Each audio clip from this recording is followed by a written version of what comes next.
That's not my origin story. It was a radioactive sock that got sucked. Bitten I got bitten by a radioactive sock. Hey, we're live. We are live. Yeah, I did that. We're doing it. We're doing it live. We're doing it live. We're live, but we have nothing of importance to say. That's the internet in a nutshell, my friend. Yeah. Yep. So what's the episode number, guys? Episode 83. We're 83. Chris, why don't you explain the significance of today's title? Because, coming right out of the gate, the CW, the last bastion of good in this cruel and cursed earth, has decided to make The Chilling Adventures of Sabrina a TV series. Yes. Yes. Which, oh man. no, question I have. I will say one thing about the Chilling Adventures of Sabrina TV show. Much like Game of Thrones, it will instantly, the TV show will overtake the source material. Because Well, it'll have the to. Chilling Adventures of Sabrina is like Game of Thrones in comic book form. I mean, unless they do Every one 8 episode this fall and then they don't show up again for 3 years. Yeah, that'd be the only way. I don't want to talk about that. It just makes me angry to talk about that. So, Chris, what's more likely? That Afterlife with Archie gets picked up as a successful spin-off of Sabrina, or that either of those two comic series end? Afterlife becomes a thing. Like, we will have one season of Chilling. That'll be a huge success. They'll pick up Afterlife with Archie, and then Thursday will be CW's Archie block, where we'll have 3 You know what I would love? What? I'm sorry. I didn't mean to interrupt you. You know what I would love is to what? make Afterlife a summer series. Yes. Like have Riverdale be Riverdale, and then in the summer a special CW event, Afterlife with Archie. That would be amazing. But I don't know that they would pay them for that, but I would like that. I love that places like Hulu, they debuted their original series during the summer when you have nothing else to watch. It's the perfect way to jump into a new show because you have nothing new. Yeah, exactly.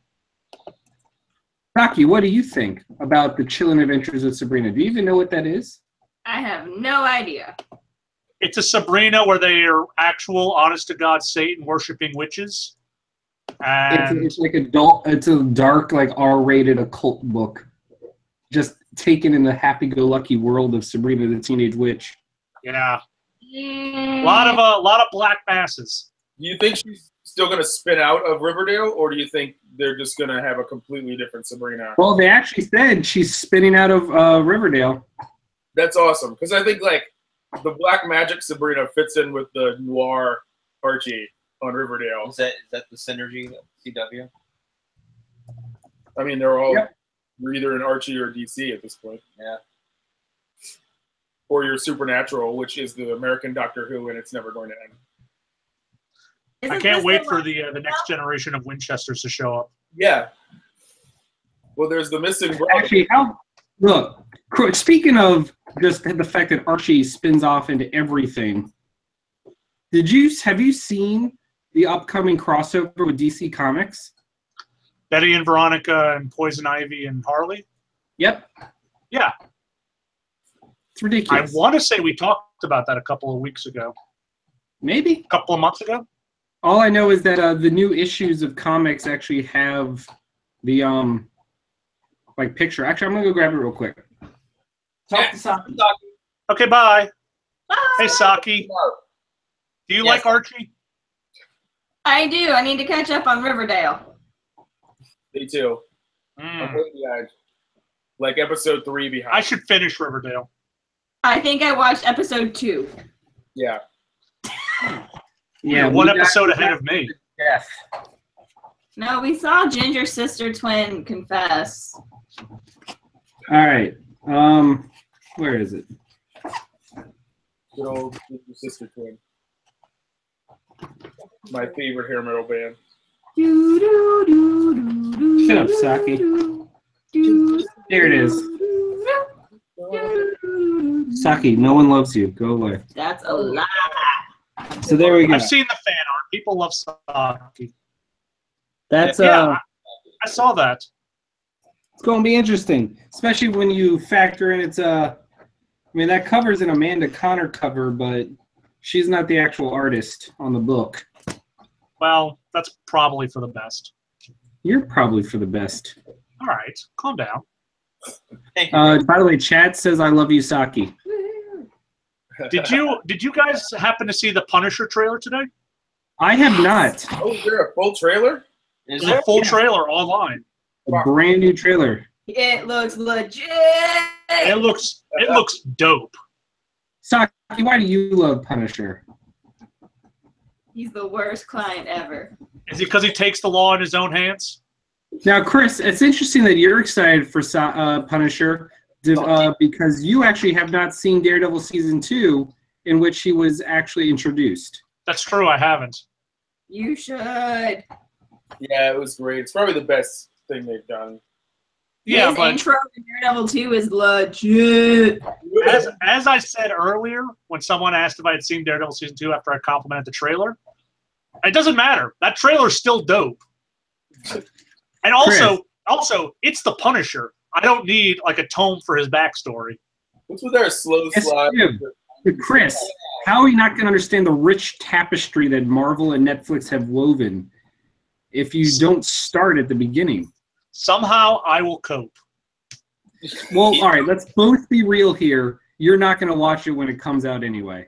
Actually, I might, because I'm more invested in Punisher than I am in any other character. Is it because you are secretly a sociopath? He's not a sociopath. Psychopath. He's a psychopath. Okay. So then I guess thank you for correcting me about your own diagnoses. Chris, you are I a would never psychopath. self-diagnose. It's not very ethical. Chris. Did you happen to see the Tomb Raider trailer? I did. No. No, Josh did. I did. That's one. So Josh, what's your take? It looks like the Rise of the Tomb Raider type. It looks like the new game. Like it really does. It looks like they copied that whole new game like 100%. It's on a boat. I know that people are mocking the poster online. Well, she's got a weird neck. I'm Yeah. happy about Angelina Jolie. I would rather have a weird neck than have an Angelina Jolie. Well, no, because it's Photoshop. It's not her. They Photoshopped her neck and it made it too long. And now she looks like some weird bastardized giraffe lady. Yeah, what's up with movie posters being garbage? Why can't Like- they just do one photo on set? Like, what the fuck? Yeah, why Yeah. is it, It's a good question, but they're taking everything from the first reboot, the Island Murder Fest. Neck. So Yeah. I'm not mad at that. No, I think it was a great reason. yeah. Fits a lot of the something moral and ethical. Oh, nice. Saki said that Tomb Raider doesn't count because Executor did it first, extending the neck like a giraffe. That's a Pokemon Sun and Moon reference right there. Wow. All right. I don't even believe you, man. So I don't have Tumblr. So, Chris, Yeah, what up? you know what? Because I believe it was last week I didn't get to have comics because everything was delayed due to Irma. Yeah. Why don't we discuss some books today? Are there, without going through like all of them, were there any specifically that you really dug? Well, yeah, I mean, I really want to talk about Batman: The Red Death, which is the dark, the metal Beautiful tie-in. holographic book. Ugh, holograph. What would happen if Batman was the Flash and evil? That's so 90s. can we talk about Valiant's gimmick cover that's coming out after we're done with this? Yes, of course. 'Cause Yes, it's always. I've ever heard in my life. Yeah, man, this is pretty cool. Like they're looking at these multiverses where everything fell apart and Batman became the Flash and started murdering everyone. Well, that's a little disingenuous. Why don't you tell them why he became the Flash? Why he became the Flash? Because he Or realized I guess better how he became the Flash. that's the better question. because he knocked out the Flash, strapped him to a Batmobile that was running on the same technology as the Cosmic Treadmill, and drove them into the Speed Force until the Flash evaporated, basically. Yep, Batman killed the Flash to steal the Speed Force so he could become the Flash, and then promptly used it to murder all of his villains. Yep, he ripped Scarecrow right in half.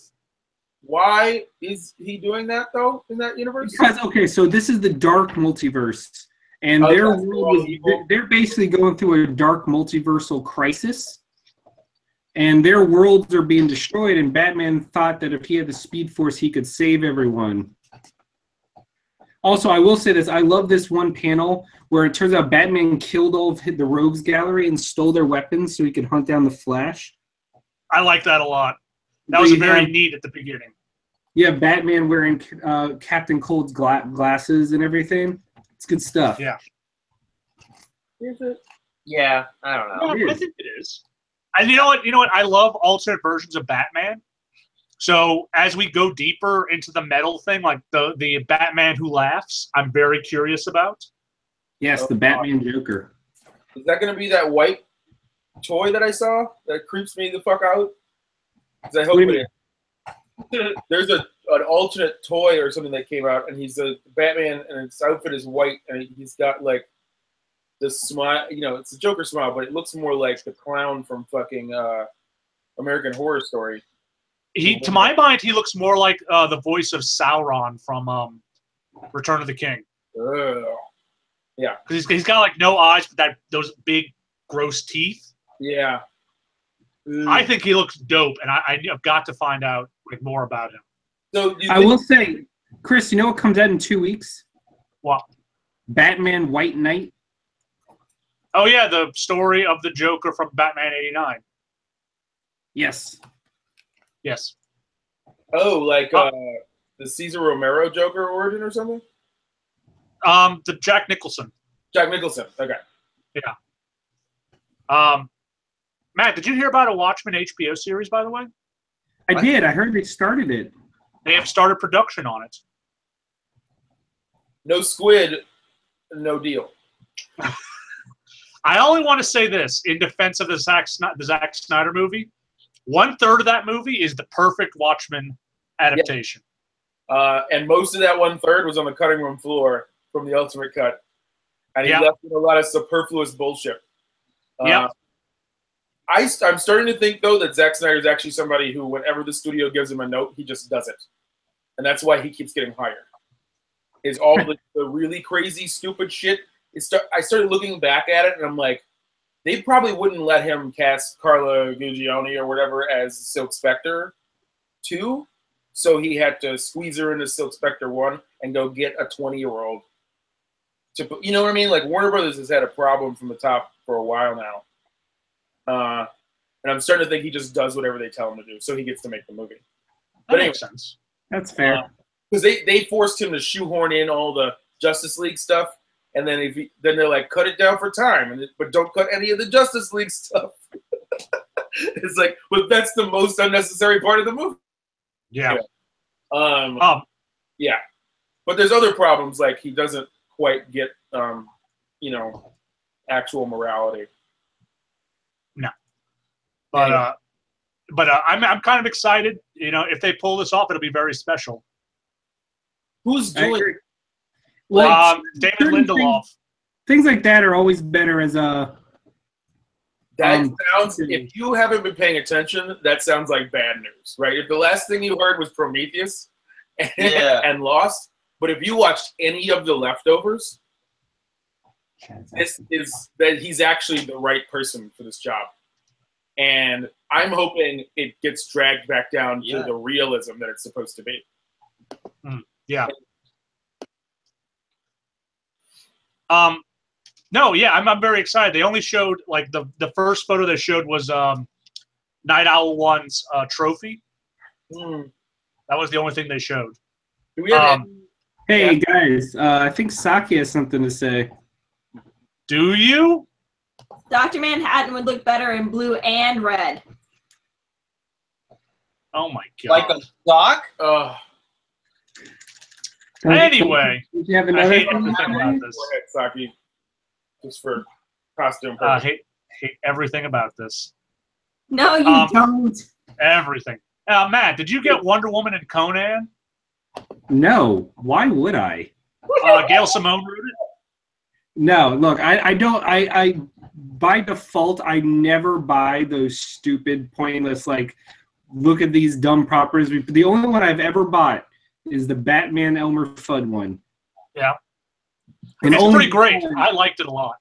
like Green Lantern and Star Trek and Archie meets Kiss and all of these weird crossover things I've never gotten into because, I don't know, it just doesn't do anything for me. But I'm glad you did. So did Gail Simone do a good job? She did a great job. You know, we know she's good at writing Wonder Woman. She writes a very good Conan, too. So I thoroughly like it. I recommend it very much. Okay. What else came out that I wanted to talk about? Well, didn't Doug want to talk about the variant covers? Oh, the Quantum and Woody variant cover that's coming out. Yes. No. Before we get to that, one more thing. Yeah. I want to talk about Runaways because we didn't talk about it last week. And Great. And I'm curious as to your thoughts on it. Let's go with mixed. Same. And what's the? So Runaways is being rebooted by Marvel, and not even fully rebooted, just a continuation. Okay. For those not familiar with Runaways, it's basically a group of super-powered teens who find out that their parents are supervillains, end up getting them taken out, and then they decide to become heroes, but they're on the run, both from the government that wants to put them into foster care, and also other heroes and their own villains, blah, blah, blah. The series ran for a bit. It was amazing. Brian K. Vaughan wrote it, and then Joss Whedon wrote it, and then it ended, and now they're bringing it back. And why? Because the show. Why not? That's the question. Well, because Hulu's getting a brand new Runaway show, and you have to have synergy. Yeah. So they're gonna just have a totally new team on it, I guess. No, it's the original team. It's Brian K. Vaughan back. No, not Brian K. Vaughan. I'm sorry. This is Rainbow Rowell. Okay. Yeah, that's not the original. Not the No, creative it's not. team It's is not. new. It's Rainbow Rowell and Chris Anka. I thought I was talking about the characters. The original characters are back. Yes. The creative team. Yeah.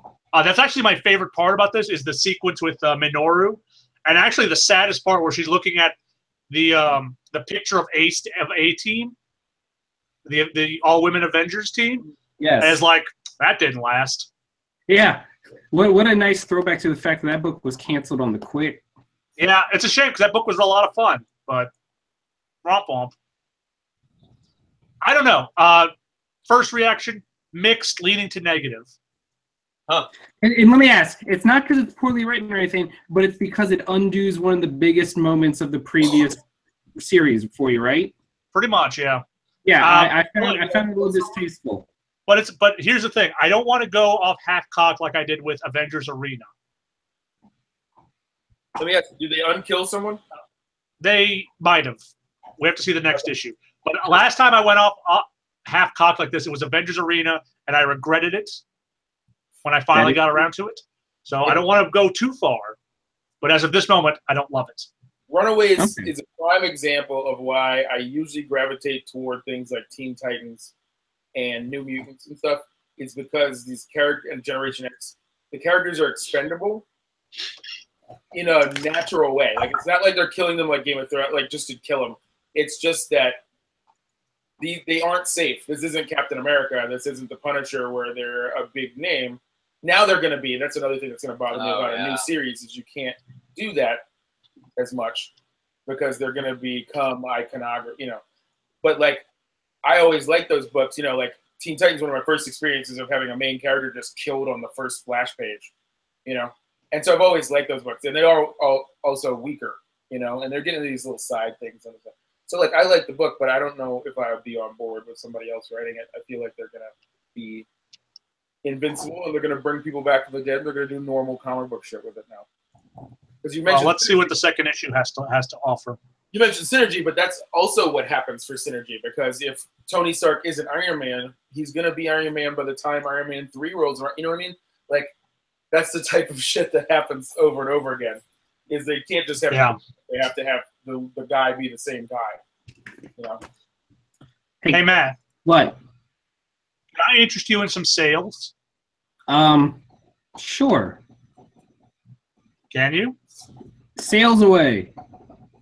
Well, on Comixology this week, you can get every volume of Deadly Class, one of our favorite books, and Rick Remender's Slow Descent into Madness, $4.99 a volume. All right. There's also a Batman celebration. So, from that, I would recommend The Black Mirror, the first Scott Snyder Batman run with Dick Grayson, $5.99. Batman Year One, home of the best Commissioner Gordon. Batman kind of doesn't even matter in it. The whole run of Batgirl of Burnside, $5.99 a volume. We love Batgirl of Burnside an awful lot. And finally, Batman No Man's Land, the big super crossover of every Batman book from the 90s, is finally here at about $5.99 a volume for 4 volumes. We'll snap in On the Marvel side of things, Marvel's done a crazy sale again, where books are 90% off across the line on Amazon, on Kindle books. So these are a couple of the ones I thought would be the most interesting, but literally everything is on sale. So if there's something I didn't mention, look, and it's probably less than $5. The Vision, Tom King's Vision series, which we adored, $2.20 per volume. There's only 2 volumes. Captain America Winter Soldier, Matt Brubaker, Brubaker's run of Captain America, $5 for both parts. The first volume of All New Wolverine with X-23 in the Wolverine role, $2. And Matt Fraction's entire run of Hawkeye, $10. That's pretty good. Everything Hawkeye, Matt Fraction related. Well, all right then. It's a pretty good deal. And if there's something, if you like X-Men books, they're cheap. So stock up. They're there cheap because Marvel doesn't give a damn. Marvel does not give a shit. This is like the last time they did the sale was in July. Yeah. I know because I bought like a crap ton of books. Hey, Chris. Yeah. Chris, chat wants to know about Hawkeye. Why don't you read Hawkeye? I don't like Hawkeye. Why don't you like Hawkeye? I might pick it up if this sale lasts until Friday. I might pick up the volumes, but I traditionally don't like Hawkeye. So. Yeah, Matt Fraction's Hawkeye is amazing. Yeah. So I don't know. I'm waiting till Friday so I can go paw through the pages. If nothing else, it's worth it for the artist who draws just like Mazzucchelli from Batman Year One. Yeah. Well, it's David Aja, and he also is responsible for my all-time favorite Marvel book, Iron Fist. Again, with Matt Fraction. They are a creative duo. If they ever do anything, I will follow. Yeah, it's a great team. Oh, Snapchat's just calling out Chris for not liking this guy. Oh, I might get it. I'll let you know. So, Chris. Don't shame me. Chris and Josh and Doug. Yo, what up? Yes. What up, fam? Did anyone watch the Tokyo Game Show PlayStation press conference? Not a chance. No, I was in Seattle. Well, I didn't actually know what was happening. Because I had a meticulous breakdown of the entire event. Tell us only the cool stuff. God, just skip through here's the thing. Here's the thing. Remember, this is a Japanese-centric event. There was not a lot for English speakers to be super psyched about, but the stuff that was exciting actually was pretty cool. So I'm just going to rapid fire my way down and tell the stuff, okay? Yeah. Do you guys remember Dragon's Crown? Yes, it was that side-scrolling hack and slash. It was a side-scrolling hack and slash with the art style was its big claim to fame because it had with the big, overly muscular people. Yeah, Well, let's get in a PS4 remake called Dragon's Crown Pro. Josh will be happy. Final Fantasy IX is officially available on the PlayStation 4 When? now. Buy it now. I should just log in to PSN. Yeah, I'm about to buy it right now. Yeah, All right. and it's the updated PC port.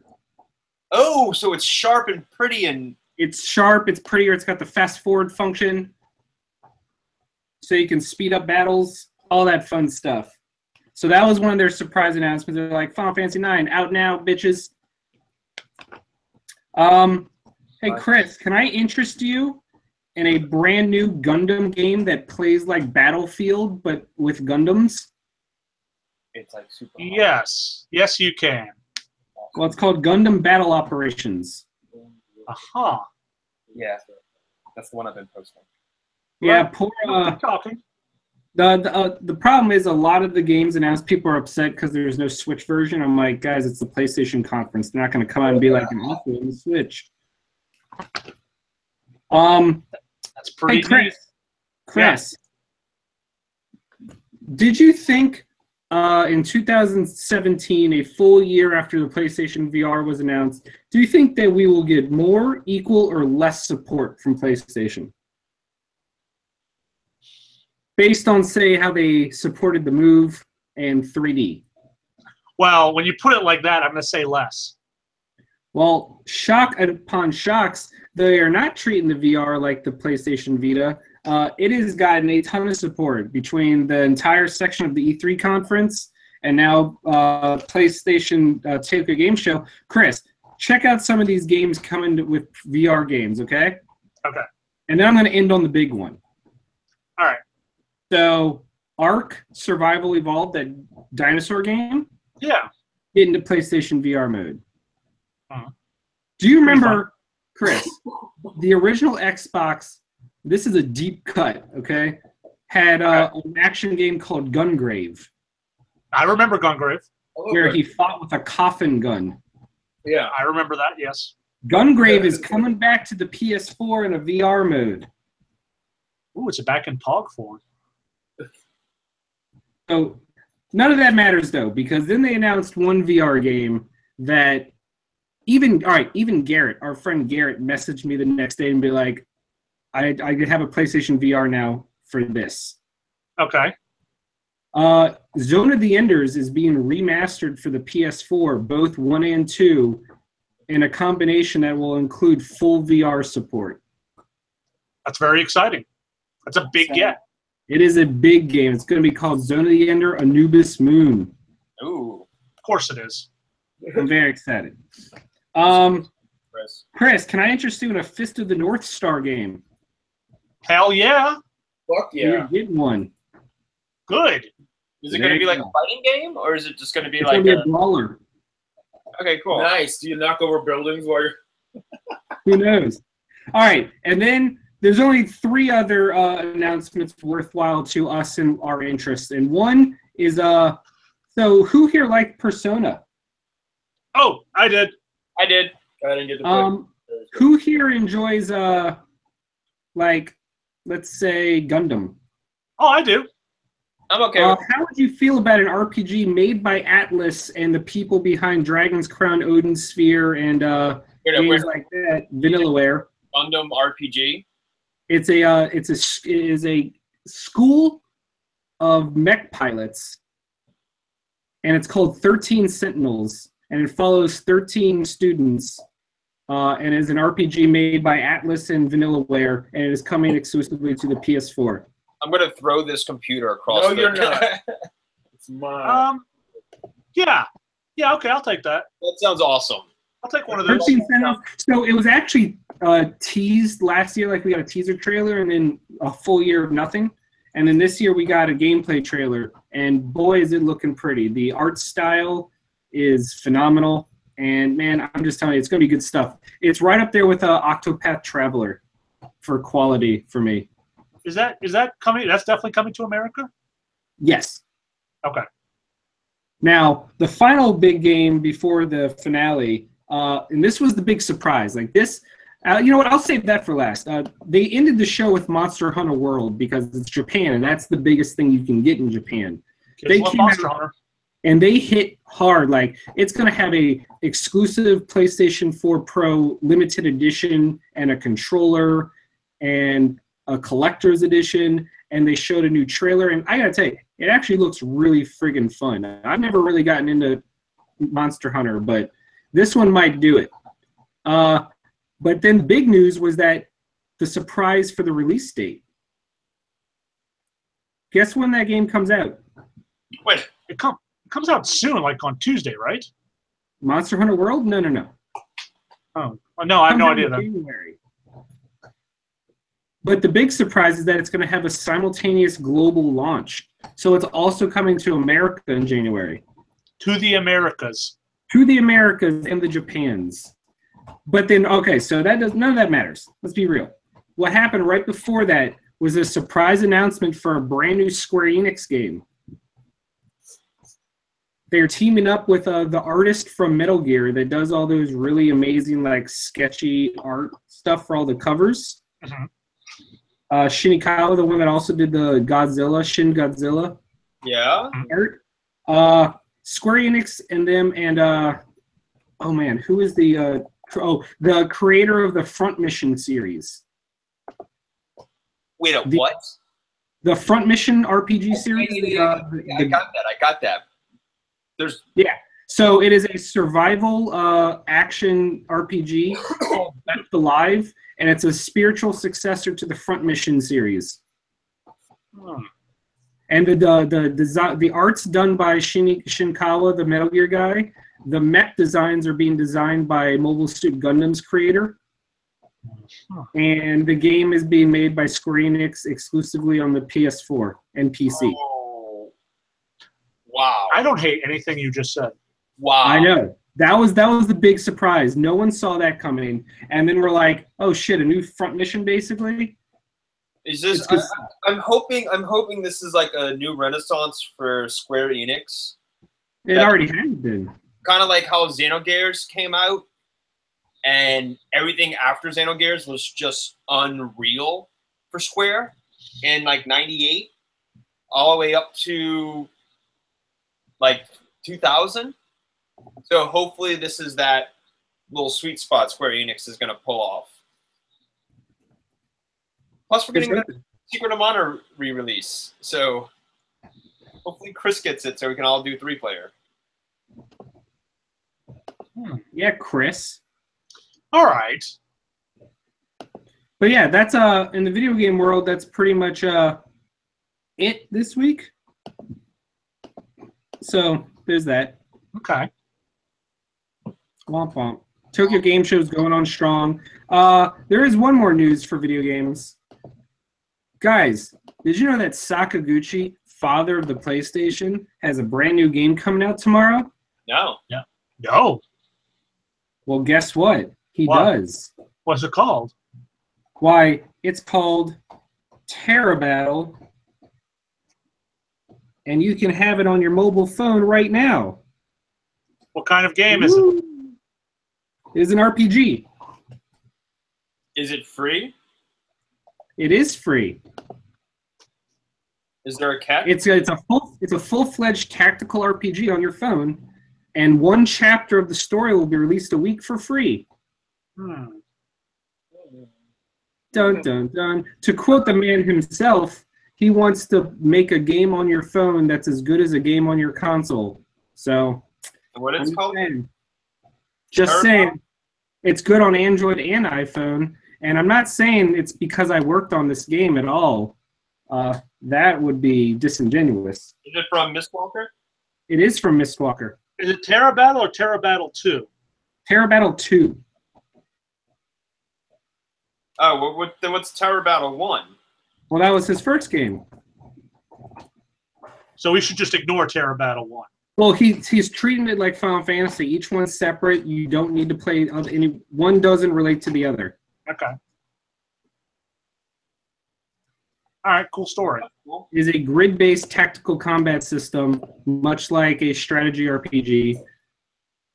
and you Look, utilize pincer attacks. It's already downloading. I can't do much more than that.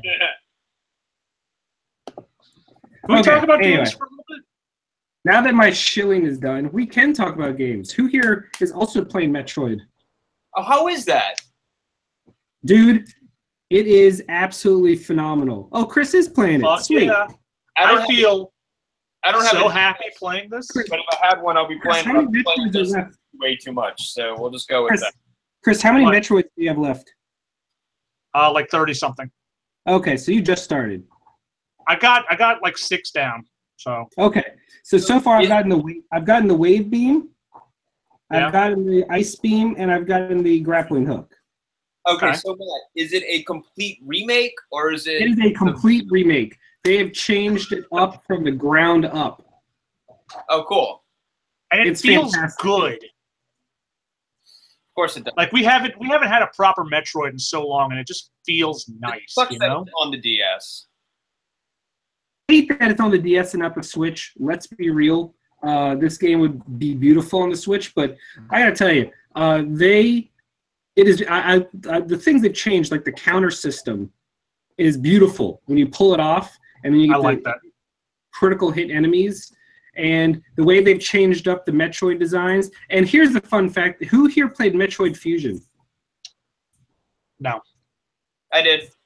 Is that a yes, Josh? Yes, I liked it a lot. Well, you remember the story of Fusion was that when all the Metroids, you go back to the same planet as Metroid 2, this game. But because you killed all the Metroids, the SR-88 parasite that the Metroids preyed on took over the ecosystem. Right. And so all the enemies you fight are the native monsters infected by the parasite. In this So in Metroid 2, all of the enemies you fight in Metroid Fusion are in this game, but just parasited up. Oh, okay, cool. So you'll play and you'll be like, oh my god, I remember that enemy and that enemy. It's a little different, and I think that's the coolest touch because you are on the same planet. But then they have put in all the that's the thing I liked about Return to Samus was the evolution of the Metroids in the game.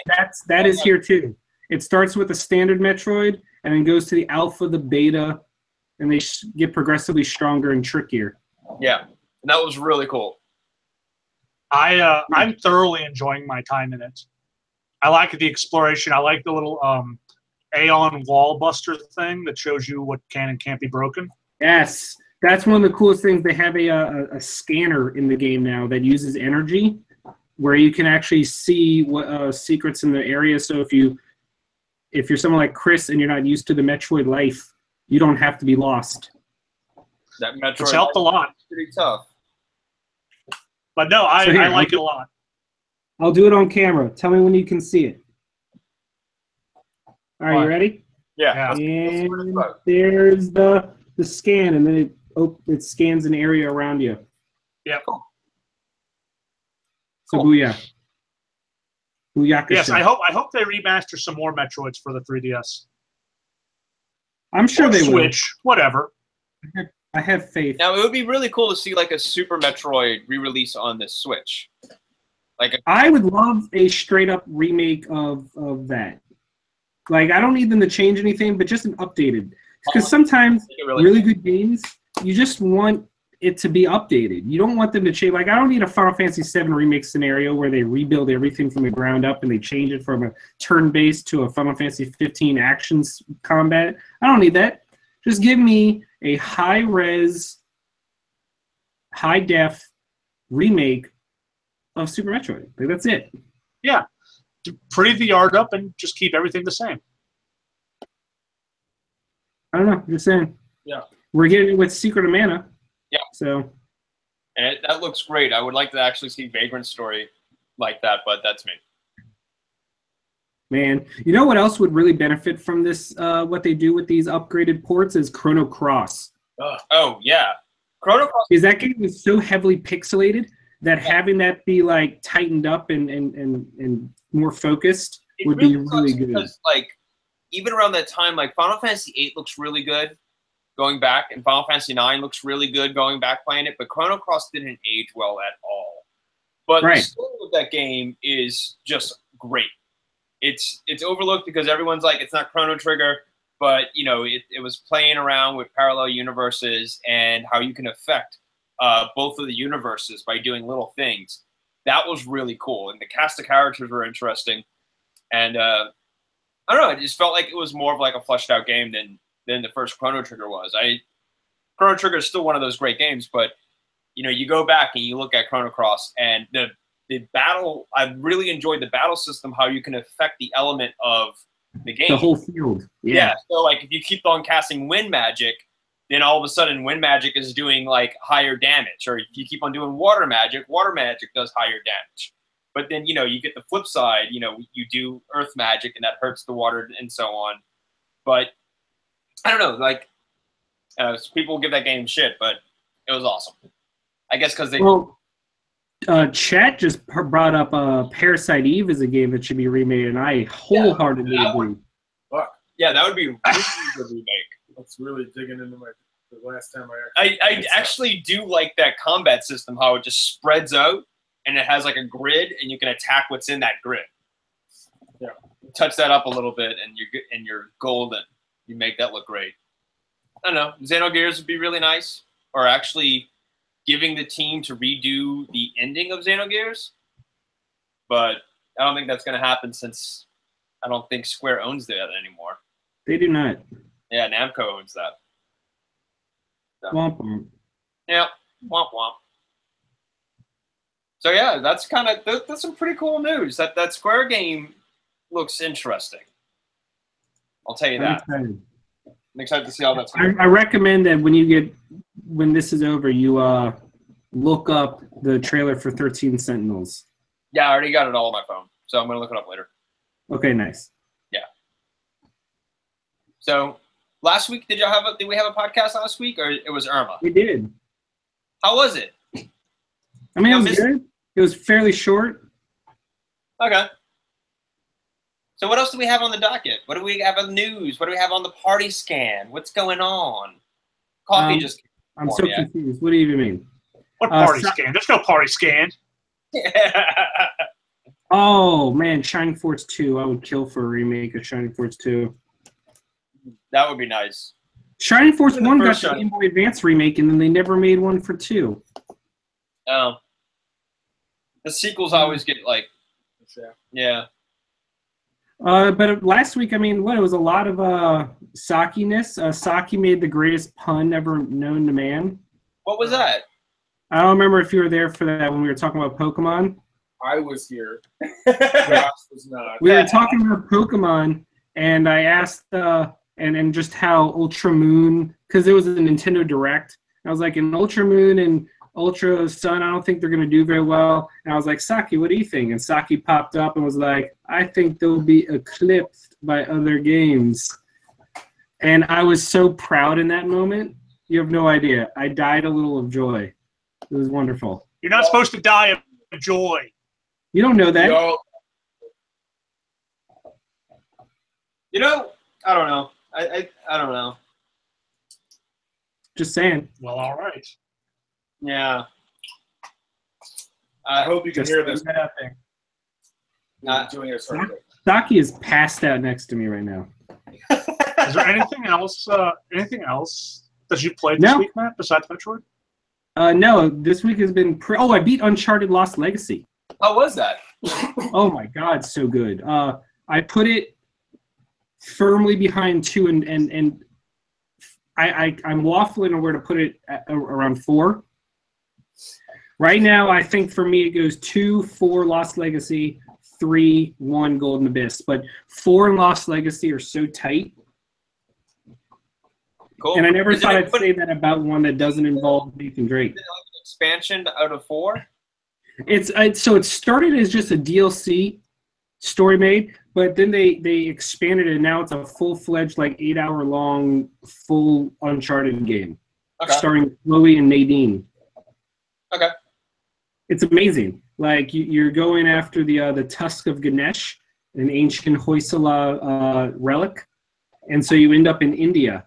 And oh my God, it's so pretty. It also changes up the gameplay a little, brings in a little like Last of Us and a little open world. There's a whole chapter in the game that can be run through in 10 minutes, or you can take like 6 hours alone exploring everything in it. It's an open world, and you get a Jeep, and you can drive around and hunt for treasures, relics, all these things. You can do as much or as little as you want. It's so expansive, and 100% in it was a joy.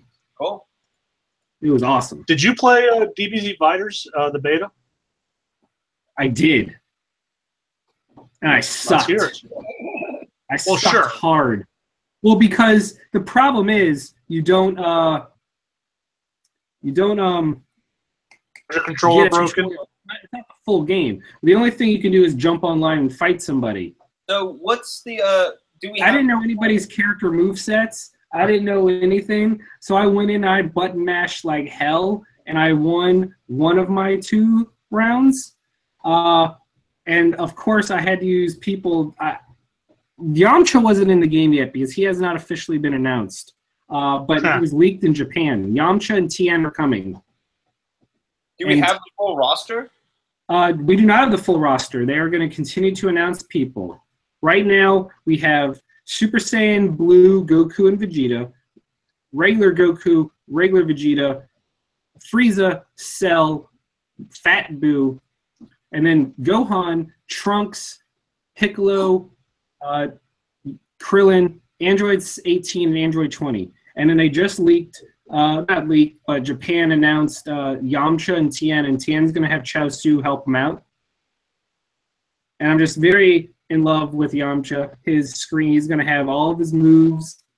And I guarantee you, it doesn't matter what happens, I will be Wolfang fisting everybody. Oh, you would. Yeah, that's that you need to phrase. What? Wolfanging?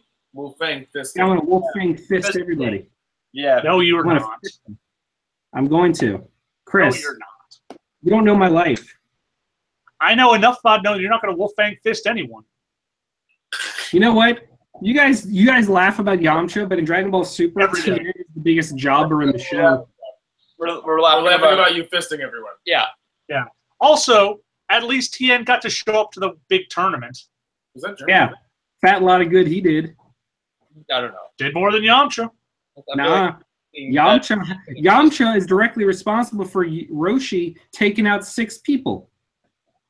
guys, come on. What? What? Are we getting too Dragon Ball-y for you? Dragon Ball. Yeah. You're going down a hole. Are we not Okay. Dragon Ball-y Here it enough? Dragon Ball Fighters is super fluid.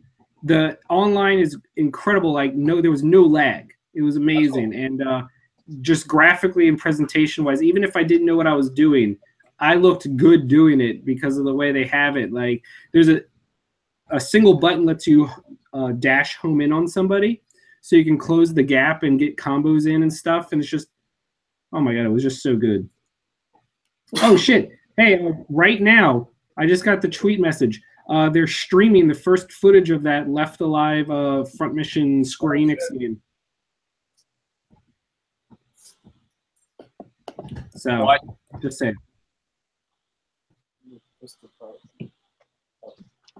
What? What are you guys talking about? What are you doing? Well, he keeps pulling stuff up on his phone. I've got a computer right in front of him. Yeah, we have a Anyway, but yeah, Chris, it was real good. I'm very excited for the game. It's going to be amazing. I can't wait to play the story mode. I'm glad to hear it.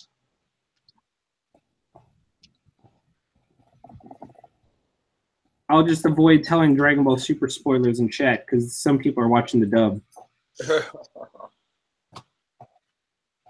No, chat asked if we'd mentioned the 25th anniversary of the SciFi Channel. I was not even aware that was a thing. Neither was I. What's on The only sci-fi? thing I ever remember, my first memory of the Sci-Fi Channel was turning it on at like midnight, and they had the Ghost in the Shell movie, and it was uncensored, and I saw anime boobies. And I'm pretty sure that changed the course of my life forever. I think you're right. I remember that I saw that, but it was earlier in the morning when I watched it. See, I don't know. For some reason, having it on at midnight made it feel like more sorted because I was staying up late when I wasn't supposed to, and I was watching what looked like just a cartoon, but there was blood and violence and cursing and, oh my God, boobies. And I was like, oh, snap. I don't even know what's going on in my life. What was the first bit of animation that kind of really threw you? Because when we were young, it was all, you know, like we're children mostly of the 80s and early 90s. So, you know, it was a lot of bright colors, not a whole lot of depth. But what was the first, like, and I'm going to assume it's an anime, that kind of was like, oh shit, these cartoons are doing crazy things? Yeah, I think it might have been Ghost in the Shell. Yeah? What about you guys? Vampire Hunter D. Ooh, that's a good one. I saw that when I was a little older, though. That was like the first anime I got to see, and it was on the SciFi Channel, and it wrecked my world. I actually saw Akira first. Like, I was watching. There was Saturday anime on SciFi Channel, and I watched Akira, Project A-ko, Robot Carnival, probably one of my favorites, which is a bunch of shorts, and a bunch of old stuff that I'm still really into. What was the other? I mean, technically, I'd seen anime my whole life and didn't know it was anime because there were like fairy tale shows and stuff on Nickelodeon. Or like that when I look back, I go, oh, like G.I. Joe. Yeah, and The Little Prince is a show. Yeah. It was a Japanese show, obviously a Japanese adaptation of the French book. But I didn't know. I just knew there was a style of animation that I really liked that seemed to be everywhere, you know. But yeah, Akira was the first time I saw something absolutely crazy because it was when everybody blows up at the end, you know, like they're turning into jelly monsters and shit. And then the first time I saw something real, like, where it was Fist of the North Star and the Street Fighter II movie. The first time I saw people like behave in that super badass anime way, where like some guy caught a bullet with his 2 fingers and then tossed it back like this, and it goes great, guys. You know? And you're like, what the fuck? Or like my favorite moment from Fist of the North Star, the thing that got me into it, was I'm just watching and this guy's just walking like really slowly toward the other guy, and there's a building coming up, and the corner is like coming up to the middle of his face, and rather than go around, he just keeps walking, and he cuts through the entire base of the building, and the whole building topples over after he's walked past. I think the scene I remember is like the guy like poking the guy. Oh yeah, multiple times. Yeah. And Yeah, just their ability to imagine insane power levels and then show it instead of telling. Like, this guy can poke you and you explode. Yeah. Pluck you into the next stratosphere. Like, yeah, that was my first impression. That's what I'm getting back in anime, so I'm like trying to get some extreme stuff. Ninja Scroll is probably my favorite actor. What about you, Chris? I wish I remembered, because I feel like I'm in the same boat as Doug, where I saw a lot of things, but I didn't realize they were anime. Yeah. I think the first time I think I saw blood was was when Dragon Ball Z was on the Midnight Run of Toonami, the uncensored Midnight Run. Yeah. And I think that was the first time I was aware of it. But I don't have like a memory of seeing anything like Akira or Ninja Scroll earlier than I was supposed to. Mm. But it's got to be like Dragon Ball Z or Gundam Wing on the Midnight Run. But okay. I honestly can't remember. I don't have like that vivid. And Gundam Wing on the Midnight Run was so amazing. Did you see the Gundam Wing Blu-ray box? Yes. Are you getting it? I wish. Can't afford that right now. Yeah. I wish I had better memory. I just don't remember. You don't remember the first time you saw somebody's head explode? It's like yes. Yeah. Yes, it was on the Daily Show, and it was the moment of Zen or the 5 question thing with Craig Kilborn. Yeah, like a scanners thing or something. Yeah. I remember that image. As far as anime, I don't really know. I don't recall. Okay. Well, man, I don't know, bro. October's coming up. I want you guys to look up the games coming out in October because it's the biggest month this year. November has dick all on October for games this year. I want Okay. you to compile. Oh, Most excited about. I think Assassin's Creed Origins. Assassin's Creed Maybe Origins, the- South Park, Mario Odyssey, Wolfenstein 2, Evil Within 2. There's a shit ton of Switch games and downloadable titles and RPGs, and it's ridiculous. But the fact that Assassin's Creed, Mario, and Wolfenstein all released on the same day blows my mind. Yeah, I'm really leaning towards this Assassin's Creed because it's in Egypt.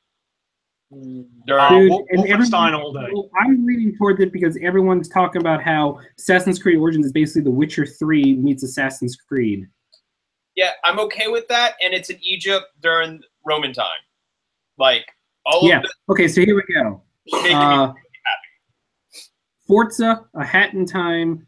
3DS is getting the new Professor Layton game, the Mario and Luigi RPG. Middle Earth Shadow War also comes out that month. Gran Turismo Sport, WWE 2K18, South Park, Age of Empires Definitive Edition, Fire Emblem Warriors, Destiny 2 on PC. Oh, The Hidden Agenda, the new the follow-up game by the people that made Until Dawn on PS4. Cool. It's a party game. Have you heard about that? Where it plays like Until Dawn. It's a thriller murder mystery. You're cops trying to catch a serial killer, and everyone plays on the couch with their phone. Enters in what they want to do at each choice, and then majority wins. Interesting. So then you have Assassin's Creed, Mario Odyssey, Wolfenstein. Like October is stacked, and by comparison, this is what November offers: Need for Speed Payback, Pokemon Ultra Sun and Moon, and Star Wars Battlefront 2. Yeah. Those That's are all November. really obvious blockbusters that aren't really even trying as much Right. as the others. Like they don't have to. They just put them out. They're gonna sell. Yeah, they don't have to. But anyway, that's all I got for this week. Sounds good. Sounds about right. One last thing, because I saw it mentioned in chat. Dub or subs? Oh, see, for me, I prefer both depending. Like, honestly, I would take dub all the time, but sub is the only way you can watch things without waiting 5 years. Like, I don't think I could watch Dragon Ball Super dubbed because you're 80 episodes behind. You know, I gotta say the one thing I really enjoyed dubbed was Cowboy Bebop. That's the gold standard. Whenever people say they hate dub, I go, "How do you hate Cowboy Bebop?" Cowboy Bebop's dub and any Ghibli movie have extremely good dubs, especially Princess Mononoke, which is Neil Gaiman who wrote that script. But most of the time, I find the subtitles are better, except in the cases where they really took their time and got good voice actors. I will say most Shonen Jump anime are known for having annoying voices, but the Dragon Ball Z is a defining one. Although I will say Dragon Ball Z Abridged has ruined Dragon Ball for me because now their voices are the definitive voices. Yeah, those guys are great. And then I watch the actual show and I'm like, that's not Goku's voice. That's not But like so many of those types of shows are characterized by the main character being really whiny and high pitched. Like everyone knows Naruto's voice is the most annoying in Naruto, and Luffy's voice in One Piece is just unbearable. Yeah, it's a weird thing. You just have to accept it. But I will say, Full Metal Alchemist has an amazing English voice cast, and so does Trigun. Yeah, both of them do. Yeah, they were all those are like to me the ones where I can actually just relax and turn on the dub.